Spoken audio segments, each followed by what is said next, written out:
फिरोजाबाद में लोकसभा चुनाव का बिगुल बजने के साथ ही शहर के किशन नगर में मोहल्ले वासियों ने मतदान बहिष्कार के पोस्टर के बैनर लगा दिए हैं। भूमाफियाओं से परेशान मोहल्ले वासी उनके विरुद्ध कार्रवाई की मांग कर रहे हैं।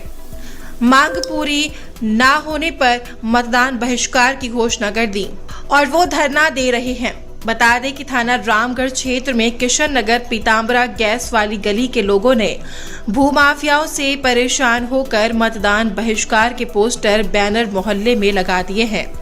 मोहल्ले के कुलदीप शुक्ला का कहना है कि उनके मोहल्ले की 3 गलियां जिनके रास्ते बंद हैं, वहां कुछ भूमाफियाओं ने जगह लेकर प्लॉटिंग कर रास्ता खुलवाने की योजना बनाई है।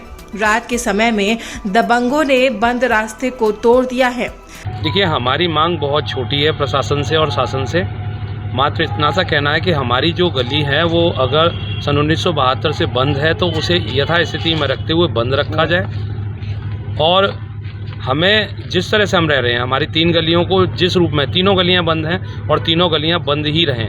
हमारे इसमें 30-35 परिवार हैं और अगर ये हमारी मांग पूरी तो करेंगे इस तरीके किसी भी तरह से जाके, लेकिन जल्द से जल्द हो जाएगी। अगर लोकसभा चुनाव से पहले हो जाएगी तो ठीक है, अगर नहीं होती है तो हम चुनाव का पूर्ण रूप से तीनों गलियाँ मिलके और इसका विरोध करेंगे और कोई वोट डालने नहीं जाएगा। असल में विवाद पूरा क्या है, किस बात को लेकर के मामला है?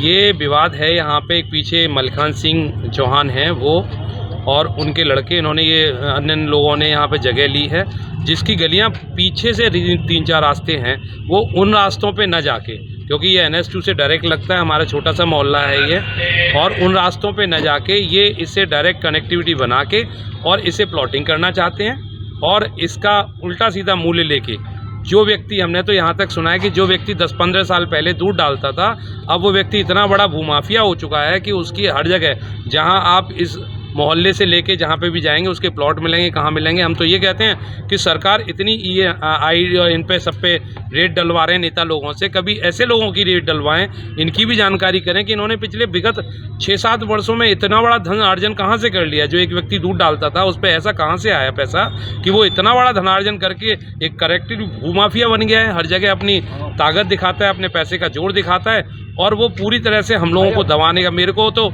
जो रविंद्र सिंह परियार थे उन्होंने मारने तक की धमकी दी थी।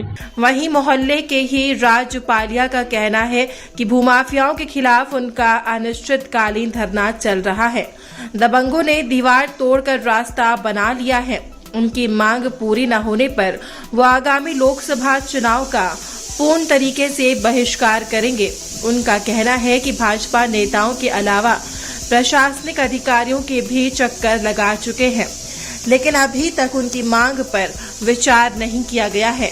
हमारा विगत 25 से 30 दिनों से आपने भी मुआयना किया है, जिस तरीके से गली तोड़ी गई दबंगों द्वारा से रात में तोड़ा गया, उसको लेकर हम बंद कराने के लिए हम पूरे प्रशासन, राजनीतिक दल सबके पास हम बार बार जा रहे हैं, अपनी गुहार लगा रहे हैं। उसके बाद में भी अभी कोई संज्ञान नहीं लिया गया है, इसलिए हमने अनिश्चितकालीन धरना का ऐलान किया।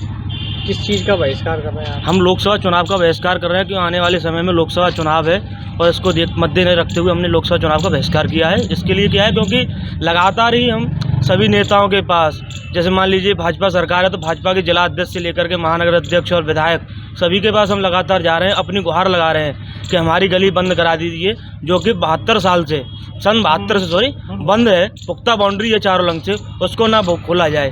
मगर तब भी प्रशासन इस पर कोई ध्यान नहीं दे रहा है, इसलिए हम लोकसभा चुनाव का बहिष्कार कर रहे हैं। कौन लोग हैं जिन्होंने कब्जा किया? कौन लोग हैं? गोपाल सिंह चौहान पुत्र मलखान सिंह और उनके मिलने वाले साथी और रविंद्र परियार द्वारा हमारे भाई को धमकी दी जाती है जान से मारने की। उसके बाद भी लगातार प्रशासन कोई भी संज्ञान नहीं ले रहा है।